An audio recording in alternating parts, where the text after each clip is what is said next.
5, 4, 3, 2, 1, 0.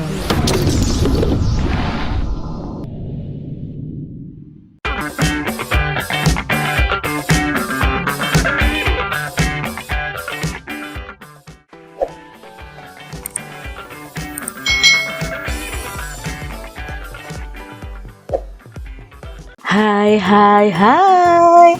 Selamat datang di channel YouTube Kak Citra. Apa kabar nih adik-adik semuanya?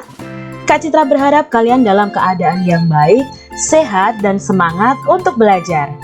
Hari ini kita akan belajar bersama-sama untuk mata pelajaran tematik, tema 1, subtema 1 pembelajaran yang ketiga untuk adik-adik yang duduk di kelas 4 sekolah dasar.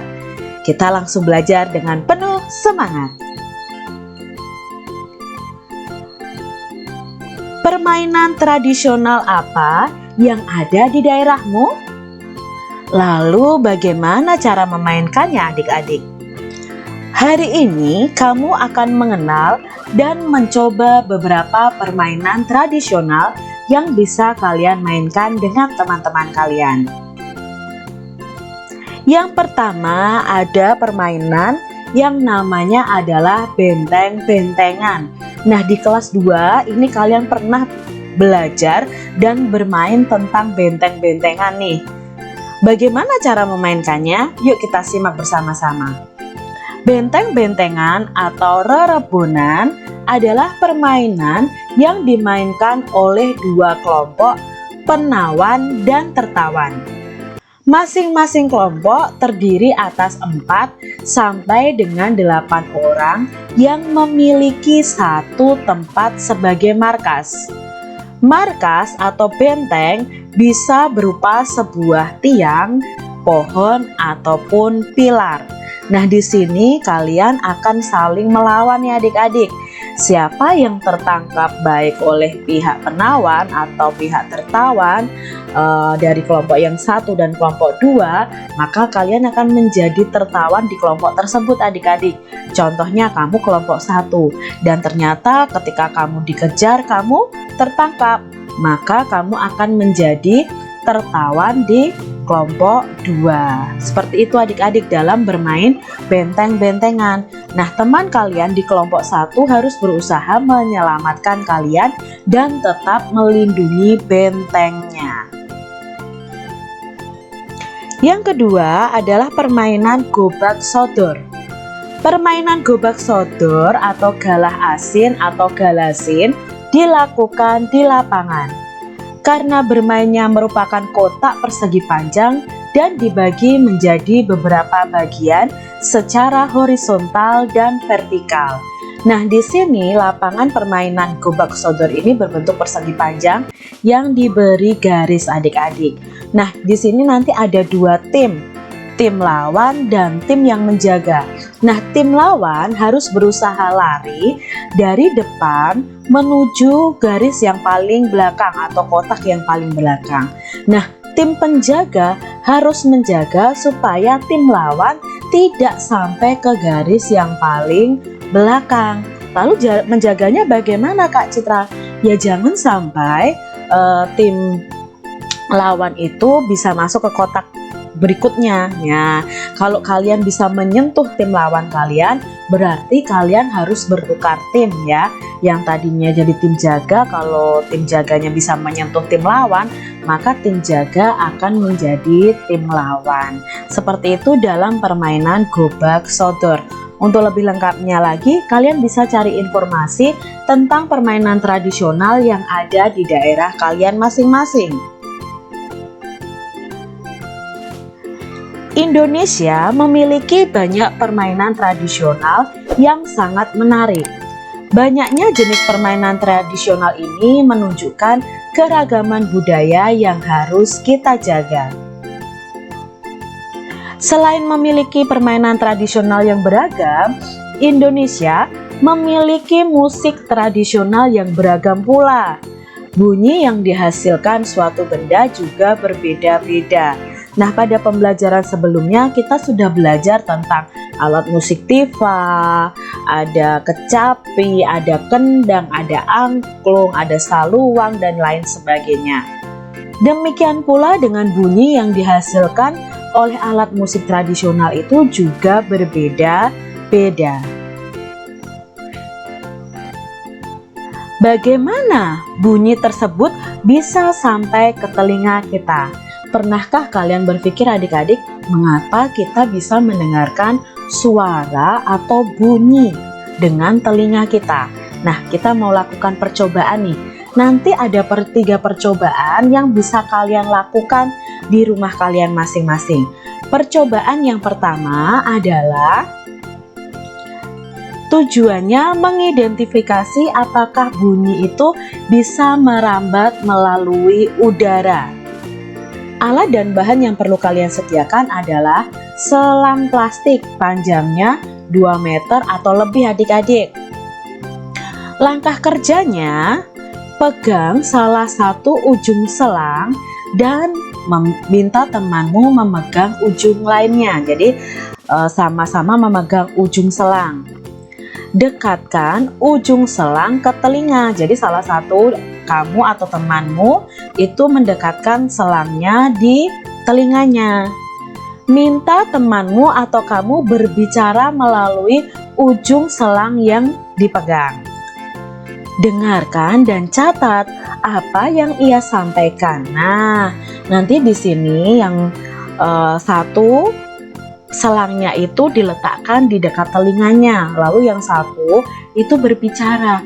Coba kalian dengarkan apakah kalian bisa mendengar suaranya. Nah, nanti kalau kalian sudah coba, Kak Citra yakin kalian bisa mendengar suara teman kalian melalui saluran selang tersebut. Lalu percobaan yang kedua, tujuannya adalah mengidentifikasi apakah bunyi itu bisa merambat melalui benda padat. Alat dan bahan yang diperlukan adalah gelas plastik 4 buah, benang kasur, ya, ada benang kasurnya yang harus disediakan. Paku, nah, paku ini nanti untuk mengikat talinya supaya tidak keluar dari gelas plastik. Langkah kerjanya, buatlah satu lubang kecil dengan ujung paku di tengah dasar gelas plastik. Jadi gelas plastiknya paling bawah itu dilubangi kecil adik-adik. Lalu potong tali kasur sepanjang 2-3 meter. Masukkan benang ke dalam gelas plastik yang sudah dilubangi tadi. Lalu buatlah simpul agar tidak lepas.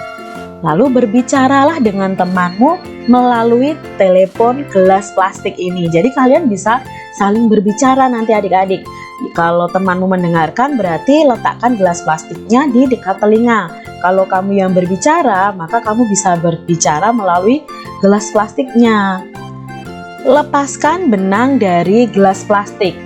Berbicaralah dengan temanmu melalui telepon gelas plastik tanpa benang. Jadi nanti ada 2 percobaan, dengan benang dan tanpa benang adik-adik. Kak Citra sudah pernah mencobanya adik-adik. Jadi kalau kita sudah memakai benangnya, kita akan mendengar apa yang teman kita ucapkan itu dengan jelas. Tapi kalau tanpa benang itu kita tidak bisa mendengarkannya, ya. Karena apa adik-adik? Nah, nanti Kak Citra jelaskan mengapa ketika tidak memakai benang kita tidak bisa mendengarkan suara teman kita. Percobaan yang ketiga adalah mengidentifikasi sifat bunyi yang merambat melalui benda cair. Alat dan bahannya adalah ember besar. Nah, adik-adik sediakan ember besar. Lalu sediakan air, batu koral, corong kecil ya. Pinjam ke mamahmu atau ke ayah ibumu corong kecil adik-adik. Berikutnya langkah kerjanya adalah isi ember air hingga penuh. Jadi ember airnya itu diisi dengan penuh. Masukkan corong ke dalam ember hingga bagian bawahnya itu terendam. usahakan corong tidak menempel pada ember. Jadi tidak menempel pada embernya, cukup di dalam airnya ya.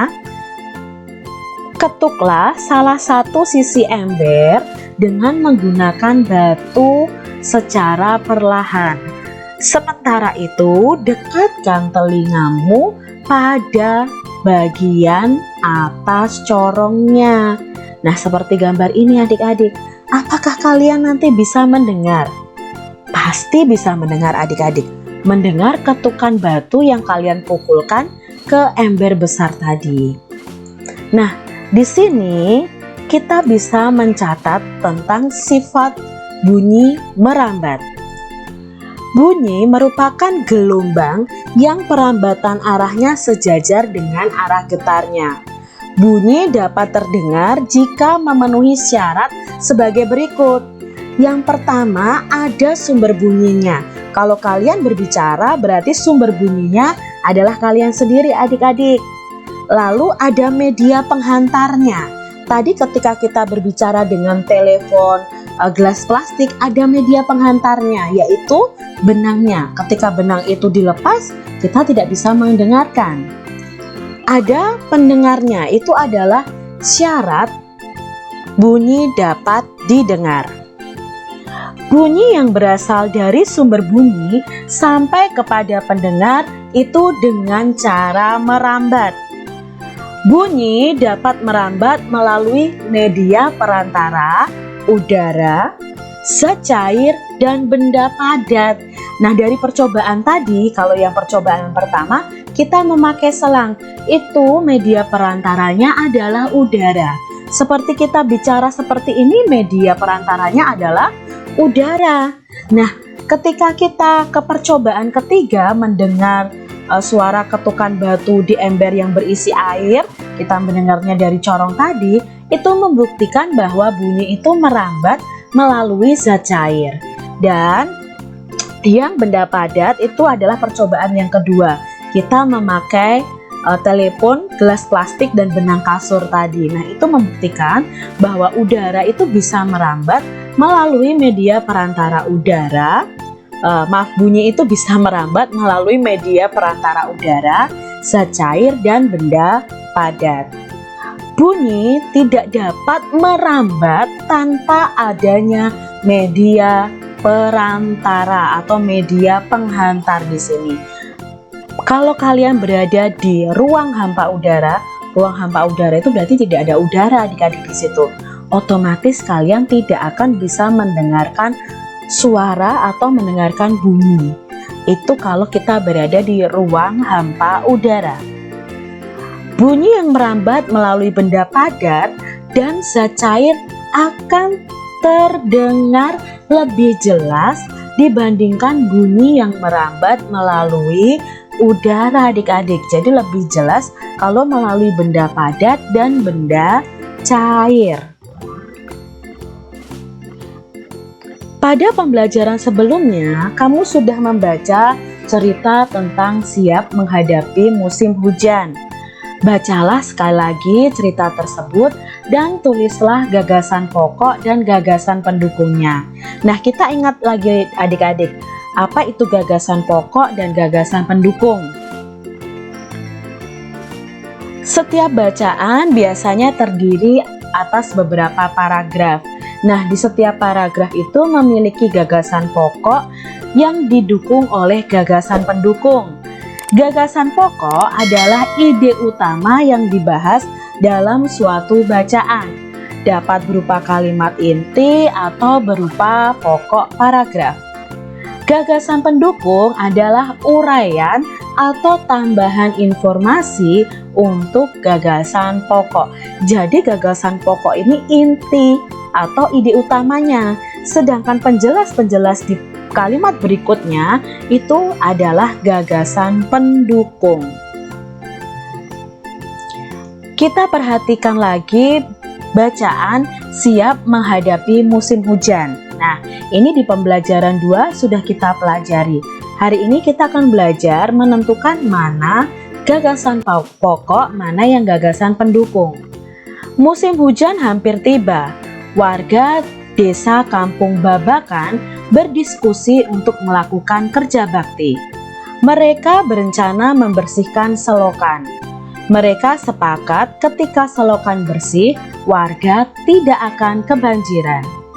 Pagi itu semua warga terlihat sangat bersemangat membersihkan selokan. Pak Sami dan Pak Udin sibuk mengambil sampah yang ada di dalam selokan. Pak Made dan Pak Udin memastikan saluran selokan lancar. Pak Nur mengambil sampah-sampah dan meletakkannya di gerobak sampah. Setelah acara kerja bakti selesai, warga berkumpul untuk menikmati teh hangat dan pisang goreng. Makanan tersebut dimasak oleh warga ibu-ibu. Mereka senang karena selokan desa sudah bersih. Kini mereka siap menghadapi musim hujan. Nah, di sini Kak Citra akan mengidentifikasi di paragraf 1. Paragraf 1 tadi terdiri dari beberapa kalimat. Terdiri dari 4 kalimat. Nah, masing-masing kalimat ini kita akan cari tahu gagasan pokok dan gagasan pendukungnya. Kita lihat kalimat pertama. Musim hujan hampir tiba. Jadi di sini intinya adalah musim hujan hampir tiba. Lalu kalimat yang kedua, warga desa Kampung Babakan berdiskusi untuk melakukan kerja bakti. Nah, di sini dijelaskan bahwa warga desa Kampung Babakan itu mau melakukan kerja bakti untuk menghadapi musim hujan. Jadi di sini kita sudah tahu bahwa kalimat pertama itu adalah gagasan pokoknya, yaitu musim hujan hampir tiba. Lalu dijelaskan kalau musim hujan hampir tiba, apa yang dilakukan oleh warga desa Kampung Babakan? Nah, mereka melakukan kerja bakti di kalimat kedua. Lalu mereka berencana membersihkan selokan di kalimat ketiga. Yang keempat, mereka sepakat bahwa selokan harus bersih agar warga tidak akan kebanjiran. Jadi untuk kalimat 2, 3, dan 4 ini adalah termasuk gagasan pendukung. Jadi seperti itu adik-adik cara mencari gagasan pokok dan gagasan pendukung. Ingat, gagasan pendukung adalah penjelas dari gagasan pokok. Nah, demikian adik-adik untuk pembahasan materi kita yang ada di tema 1, subtema 1 pembelajaran ketiga tentang indahnya kebersamaan. Semoga video pembelajaran ini bermanfaat bagi kalian semua dan sampai jumpa kembali di video pembelajaran selanjutnya. Tuhan memberkati. Jangan lupa tekan tombol subscribe, lalu tekan loncengnya, tekan juga tombol like, lalu share ke media sosial kalian. Jangan lupa untuk ikuti media sosial Kak Citra. Terima kasih.